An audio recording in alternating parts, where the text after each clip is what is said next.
tayo ngayon sa bahay kung saan po silipin natin yung mga naglinis ng riprap nilang sa dike flood control. Ito ang tunay na flood control, iwasan yung baha. Ayan area guys, linis na yun. Yun sila naglilinis.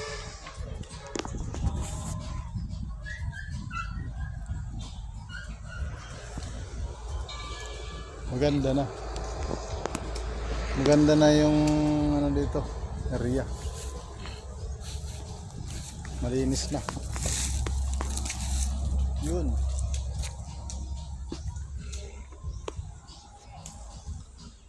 Diba? Oh.